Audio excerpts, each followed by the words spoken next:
you got D-Lin here on a different type of video. As the title suggests, I am giving my review on the song Wet Sand by the Red Hot Chili Peppers. I've gone back and forth with RHCP over the years, and there's not really a reason for it. Could just be that I was never a full-fledged fan, and you know, a change in musical taste as I've grown up. I was pretty much listening to a lot of bands.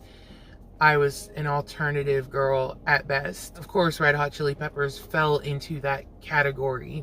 So yeah, I never really followed their career. I would just think of a song of theirs every now and then and want to hear it just because I remembered liking it. My go-to songs of theirs was always the mainstream radio played songs because, like I said, I was not a hardcore fan, so I never owned any of their albums. Please don't come after me, because I've rediscovered them and I'm finding so much love and so much appreciation for this band, just learning about their history and learning about everything that they've gone through as a group and individually and all that. Usually I loved Breaking the Girl and also Soul to Squeeze.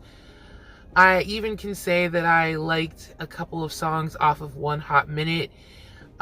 Definitely Aeroplane and My Friends. I like that too. In my rediscovery of them, I found a song that I really started to like low-key, and that is Wet Sand. That is the 13th track off of the Jupiter side, or the Jupiter disc, depending on what type of media you are listening to it on, of their double album Stadium Arcadium, released in May of 2006. This was their 9th studio album and their 3rd album during the first return of John Frusciante of the Red Hot Chili Peppers as their guitarist, backing vocalist, and resident babe. In their commentary from Stadium Arcadium, vocalist Anthony Kiedis had commented that he had overheard John playing around with some lyrics and asked if he could use the 2 words wet sand, which John was all for. Bassist Flea felt that the song was about loving the good and the bad sides of a person in a relationship, with Kiedis admitting that the song was about a complicated, dysfunctional woman he had fallen in love with, which that doesn't sound surprising since I've been reading a little bit about his background. Though I have not picked up his book Scar Tissue, I'm scared. A lot of Reddit users think that Wet Sand, the beginning, sounds like the beginning of Over the Hills and Far Away by Led Zeppelin. I've never heard that song, but I guess John agreed with that comparison, because in one of their shows that I happened to see on YouTube, the Red Hot Chili Peppers played the Led Zeppelin song as the intro before going into Wet Sand. For some reason, in my weird mind, I can hear Candle Box's Far Behind in the beginning verse of Wet Sand. I don't know why. It kind of sounds familiar to me. You guys can disagree with that. You know, I understand it's a little far off, I'm sure. It's a little far behind. Okay. That's just like what I hear when I hear the beginning of Wet Sand. Maybe that's what caught my attention to listen to it further. I don't know. I've seen lots of opinions for why this song resonates with people. Some appreciate the progression, with one Reddit user mentioning how the first half, or maybe even 2/3 of the way in, sounds like a completely different song from the rest of it. And to be honest, I agree with that, and I'm actually happy someone said something about that, because I thought I was the only one who thought that. Anthony's vocals obviously gets a lot of praise, as it's been said that it's the best in this song, though I'm sure that all of us could point out many songs where his rock baritone voice is on point. Flea's performance also gets love, as does Chad Smith on drums. Someone else also pointed out the whistling before the second verse, which I don't even recall hearing until I went back and listened after seeing that comment. And after thorough searching, I found out that it's indeed Anthony doing the whistling. At least I think so. The consensus of some is that the lyrical meaning is vague, but somehow people are still able to relate. I even found a couple lines that I thought were pretty clever. For example, when Anthony says, "Elementary son, but it's so..." Just thought that was funny and cute that he thought of that. But then one comment certainly caught my attention.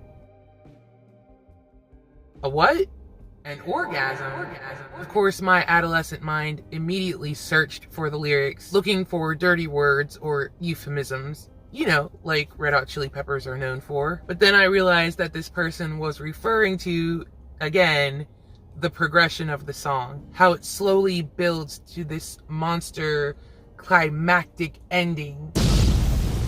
I would have never thought of using that word to describe a song at all, but there it is. And what happens at the end? The loveliest, most cathartic scream I had ever heard that leads into a magical, dreamy guitar solo, joined with a bizarre harpsichord sound. Now, I don't say this because I'm a Frusciante fangirl, because I am, but I say it as a listener who wasn't ready for it. I have, of course, heard some level of John screaming, mostly in his solo work, but this, if you're new to the Red Hot Chili Peppers fandom and you don't know about John's past, you should definitely read up on it or watch videos. There are plenty on YouTube. I'm not going to go into it here, but I will say that John's scream sounds like all of the pent-up anger, frustration, sadness, overall turmoil, yes, turmoil, that this man has gone through, and he let it all out in that moment. This only worked for me the very first time I tried it, but I would highly recommend listening to Wet Sand, and if you haven't done it,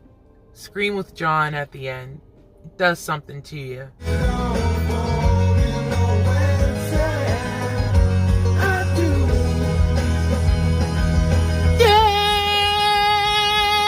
I can't describe the feeling.